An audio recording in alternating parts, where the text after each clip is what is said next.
The Rats is a fucking terrible movie. Oh my god, no way! What makes it so shit is that it takes the worst components of season 4 of The Witcher, that being the bad pacing, the horrendous actors, the unlikable characters, and a convoluted story full of contrivances and atrocious dialogue, before then stretching that out for nearly 90 minutes, and what you end up with is a cringe Robin Hood-esque heist movie that's as annoying as it is predictable. But the pseudo-Robin Hood gang are not the selfless, charming rogues that the writers desperately want you to believe that they are, but rather they are a gang of selfish dickheads, with each one being more insufferable than the last. Now, The Rats was originally meant to be a full spin-off series of The Witcher, but because it was so shit, Netflix halfway through filming the show decided to abort this retarded fetus and compile what they had shot into a single movie, which is just fucking awful.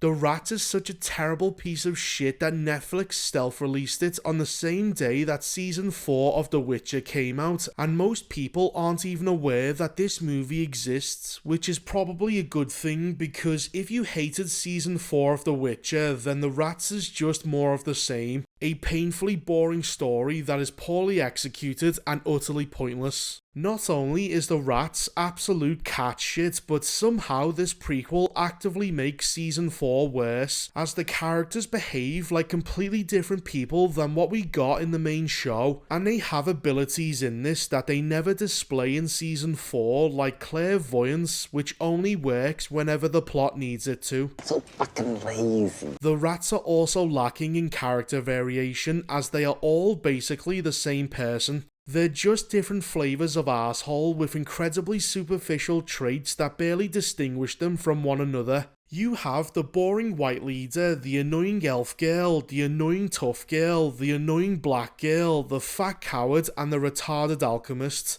It's only Dolph Lundgren's character, who is a drunk witcher filled with regret, that actually feels distinct from the rest of the group. But even the writers ruin him, since they make him nothing more than a sad, emotionally stunted loser who has to be helped out with his feelings by the annoying black girl, who also wears a smug, shit-eating grin on her face for the entire movie. And I especially hate you!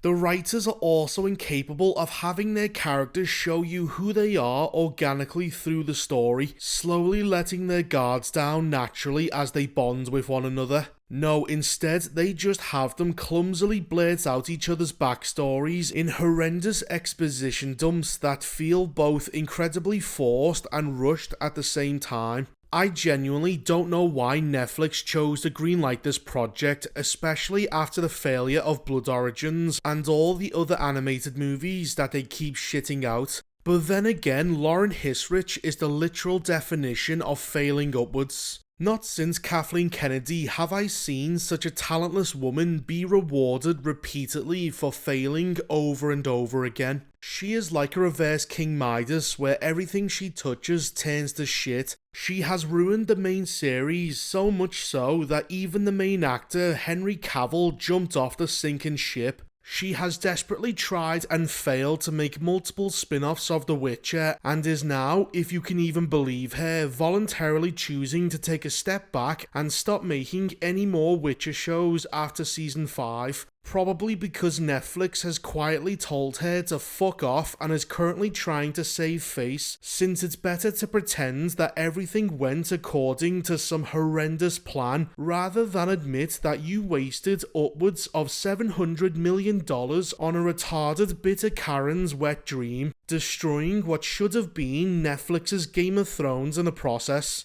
You know what I noticed? Nobody panics when things go according to plan. Even if the plan is horrifying, because it's all part of the plan. Lauren Hisrich is a pathological liar who is now claiming that she has told all the stories that she's wanted to tell in 5 seasons, which is just plain false, because when she started the project, she said that she had a 7-season plan which she must have forgotten about, because it's now 5 all of a sudden. She is clearly a fucking liar and is now trying to speedrun to the finish line in only 5, which is making these already dog shit seasons even worse the closer she gets to the end because of how much of a rush job she's doing. But enough talk about an aging Karen whose name will live on in infamy along with other terrible people like Pol Pot and Robert Mugabe.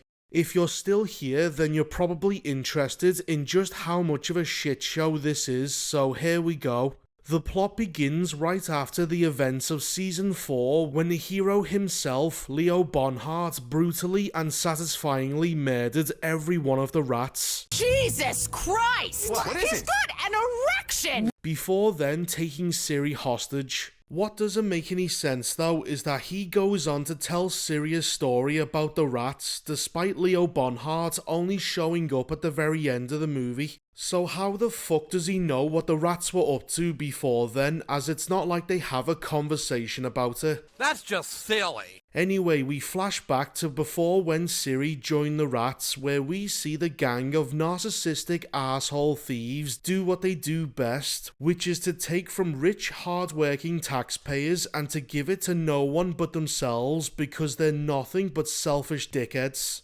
One day, they decide to rob a gambling house where people are placing bets on who will win a fight, a Doppler or the Witcher with a sword played by Dolph Lundgren. To cause a distraction, the rats scream that the fight is fixed as they steal from the coffers upstairs, which they are able to get to because the annoying elf girl beats up the male guards protecting it all by herself. Gay! Now this ends up being a staged fight between the two of them anyway, but it would never have actually worked in the first place, since how exactly is the fight supposed to go? Are they supposed to kill each other? The fight would have been unbelievable if none of them got hurt, because it's a monster versus a monster hunter with a sword, so unless Dolph actually cuts him down, how are they possibly going to fool the audience even before when the rat said something? None of this makes any sense. It doesn't matter because a big fight breaks out, and of course the two tiny diverse women from the rats actually manage to beat up Dolph Lundgren, who is supposed to be a trained superhuman monster hunter. Wow. Good going, fag. Afterwards, they get back to their base that's full of jewellery and very expensive equipment, but these greedy bastards act like they're barely scraping by.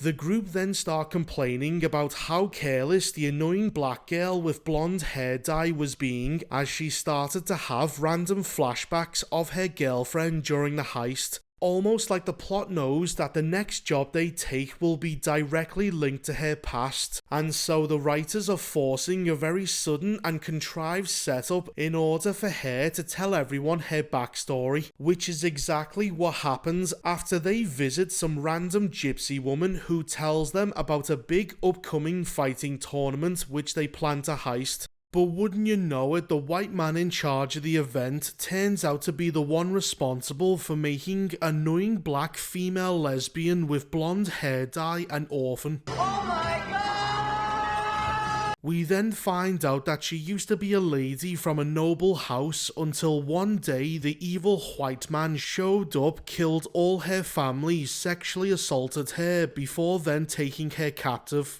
He's also partially responsible for the death of the fat coward's sister, as she stupidly tried to fight two heavily armed soldiers all by herself, which went about as well as you would expect it to. Her fat coward brother, on the other hand, only managed to survive by doing absolutely nothing as he hid while his sister was being murdered, all because he's a dumb white male who is fucking pathetic. I'm shocked. We then learn that after she was imprisoned, the annoying black lesbian with blonde hair dye somehow managed to teach herself how to lockpick while she was imprisoned in a cold dark dungeon, because I guess she's just that fucking amazing, before she then managed to escape along with the fat coward.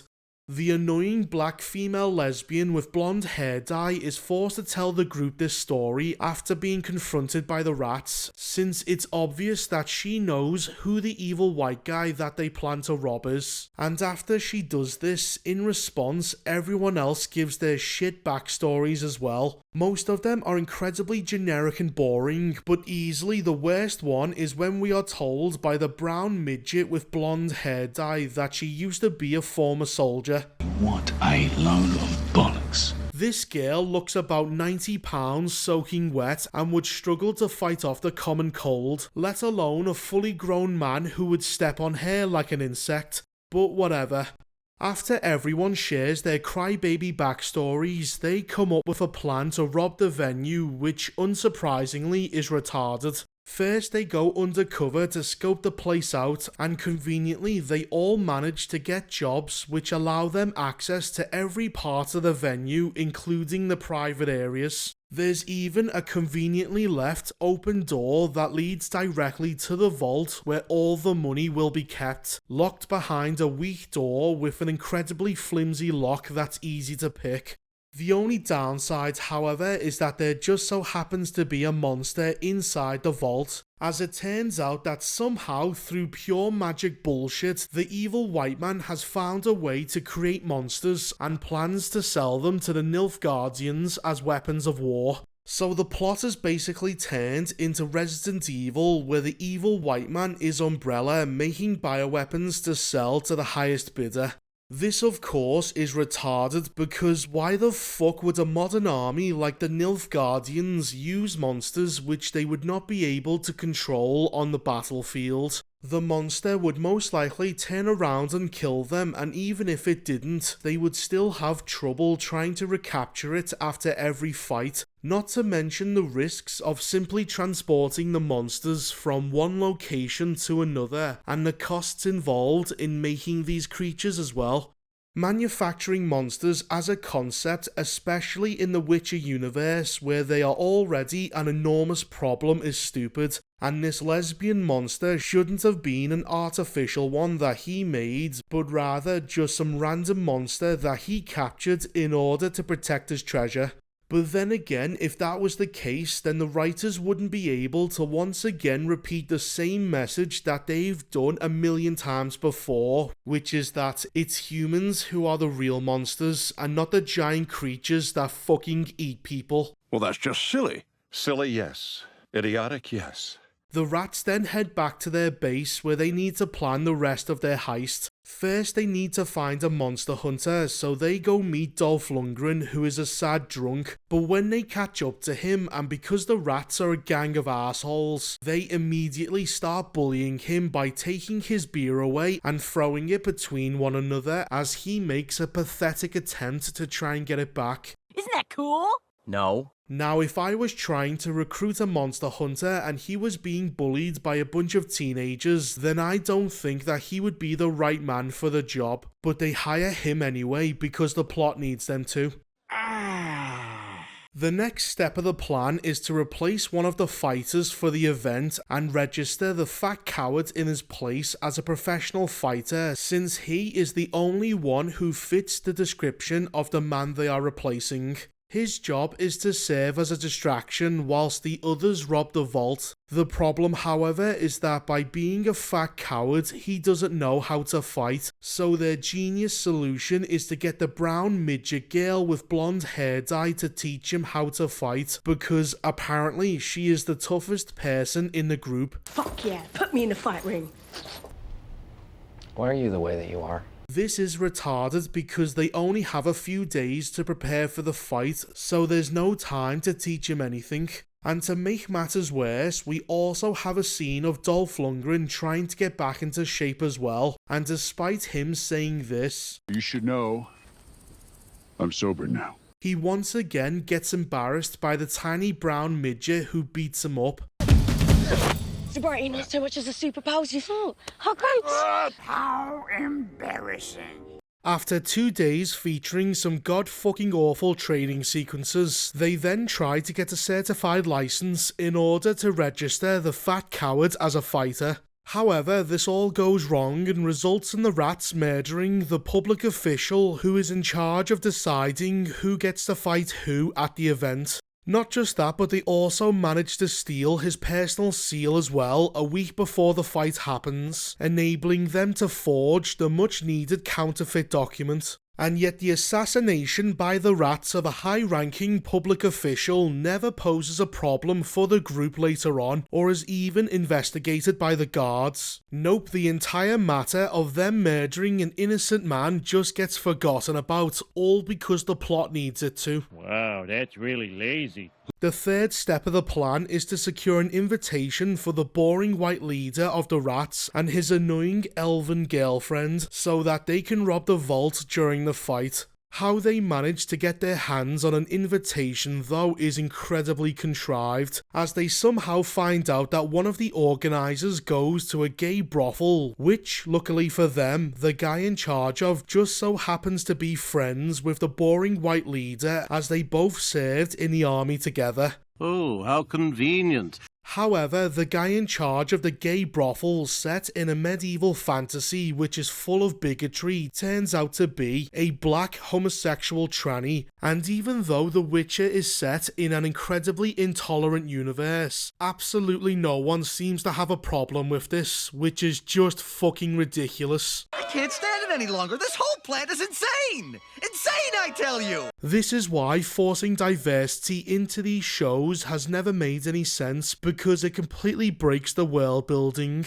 Its inclusion completely contradicts the rules already established by the writers, as on one hand, they want humans to be bigots who hate elves just because they're different, but on the other hand, they want them to be completely colourblind and happy with homosexuality. They want men to treat women as second-class citizens just because they were born with tits, but are totally okay with transsexuals and men who dress up like women just because they are into some weird kinky fetish shit.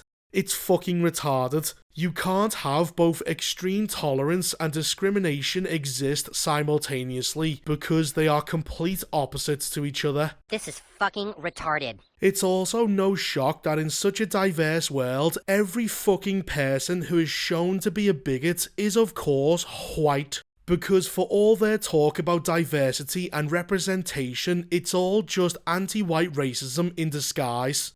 It has always been propaganda. The only problem now is that it's being written by retards who aren't skillful enough to hide their true agenda, which is to corrupt and subvert everything that they see as pro-Western and white works of art. It's why they go after the works of C.S. Lewis, Tolkien, and now Andrzej Sapkowski, as they want to change them into something that they find acceptable in their narrow-minded shit-lib worldview. This is a world where nothing is solved.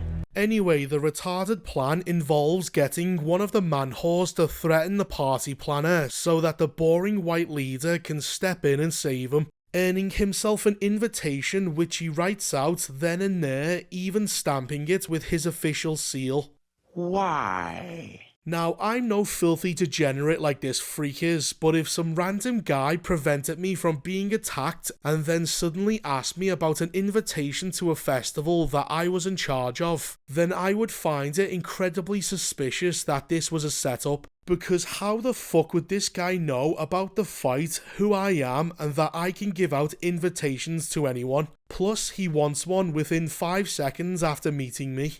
But because the writing is cat shit, this gay retard has no problem giving out invitations to complete strangers. I'd say that sounds pretty retarded. The final part of the plan has Dolph Lundgren and the annoying black girl look for herbs so that he can brew up a potion. But as he is trying to work, the rats keep being the irritating, selfish cunts that we all know they are. They are so annoying that Dolph almost punches the fat coward in the face for not shutting up. Thank you! Unfortunately, he stops himself before then going outside to sulk and cry to the annoying black girl about his crybaby backstory. He says that before Geralt was hired to cure the Striga that he fought back in Season 1, 2 other witches were hired to try and save the girl. The first witcher died in the attempt, and the second one ran off with the money. Well, it turns out that Dolph Lundgren was the one who ran away, but there's more to the story, as he actually teamed up with the first witcher in order to try and cure the Striga together. The problem though is that Dolph persuaded his friend to take the job only because he wanted the money, and as a result, his greed got his friend killed. This is the reason behind his guilt and why he drinks so much, as he feels responsible for his friend's death. But besides Dolph being a Witcher that deals with life and death situations on a regular basis and so should be more in control over his emotions, he's also not a young man, especially when you consider that Witchers age slower than the average human, so he's even older than he looks. This grown man has been crying about his friend's death for decades now. He didn't even know him for that long, so he should just get the fuck over it already. Stop crying, you sniveling ass. But then again, if he actually behaved like how a Witcher would, then he wouldn't need to have a therapy session from an annoying black female lesbian. However, the advice she gives him is absolute catshit, as she explains that she managed to get over his grief because A, she's a lesbian, and B, she made friends with the rats, who are so annoying that Dolph Lundgren almost beat one of them to death because of it. But this terrible advice ends up being enough for him to get over his decades-long trauma and to stop acting like a drunk woman, as he finally decides to get off his lazy ass and actually prepare for the job. Who gives a shit? We then have a quick montage of them trying to behave like one big family, with Dolph even refusing to drink anymore. But it rings completely hollow and unbelievable because they are all such unlikable assholes. I don't give a fuck. Eventually we come to the day of the heist and everything goes according to their dumb plan. Well, that is until the hero of season 4 himself, Leo Bonhart, shows up and is once again easily the best character in the movie. So as half of the group is at the arena providing a distraction, the boring white leader, the annoying elf girl, the annoying black lesbian and Dolph Lundgren head to the vault where he will take on the monster one-on-one. And after a god-fucking awful fight scene, we find out that the monster is actually the annoying black lesbian's former lover. Oh my god, who the hell cares? So of course the monster ends up being a victim, which is why we get the same old "it's actually humans who are the real monsters" messaging, which we've already seen 100 times before, because the writers only have one story to tell. Why is this universe so lazy? Anyway, through the power of lesbianism, annoying black lesbian manages to get her monster lover to stop committing domestic violence like most lesbians do, and to chill the fuck out as they rob the vault. Unfortunately, Dolph is not allowed to kill the monster because annoying black lesbian wants him to cure her somehow, but as they try, evil white man shows up in order to try and stop them. He fails and is pinned to the wall along with the lesbian monster, but just as it looks like the bad guys are about to win, thankfully the hero himself, Leo Bonhart, shows up to save the day by throwing a knife into Dolph Lundgren, causing him to drop the potion and preventing him from curing the lesbian monster. My penis can only get so erect. He goes on to kick the shit out of Dolph Lundgren, who has no chance against a man with balls that big. So of course, being a piece of shit, he decides to sacrifice himself in order for the rest of the rats to escape. This is supposed to show just how much he has grown and now cares for the group, but Dolph has only known these arsewipes for 3 days, and for the most of it, the rats have behaved like a bunch of selfish cunts, so his sacrifice feels incredibly shallow and unearned. I don't give a fuck. Dolph manages to buy time for the rats by Allahu Akbaring himself with an explosive magic crystal, causing the vault to collapse in on both himself and Leo Bonhart, burying the pair of them in rubble. Oh no! Anyway, last week... Thankfully though, Leo is unharmed and wakes up several hours later, climbing out of the rubble and swearing to kill the rats, which he goes on to do, and it's the best scene in the entire show. The movie then ends with the rats pouring one out for Dolph as they pretend to act as one big loving family, even though in season 4 they all behave the total opposite to this, as they are nothing but self-obsessed assholes that don't give a fuck about each other or anyone else when Siri arrives. One of them even tries to rape her, so this relationship the movie is trying to sell us contradicts everything we see in season 4, creating a tonal whiplash that is unbelievable. But who gives a fuck about consistency, as the writers sure as shit don't, so why should we?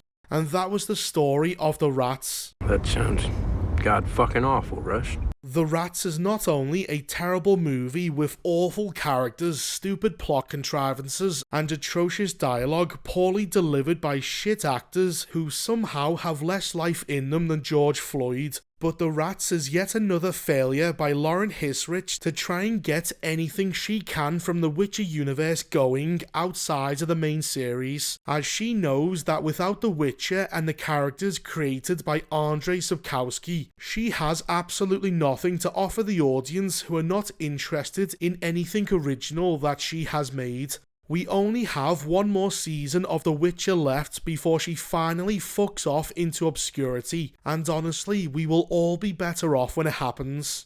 Anyway, that was The Rats. It's a piece of shit.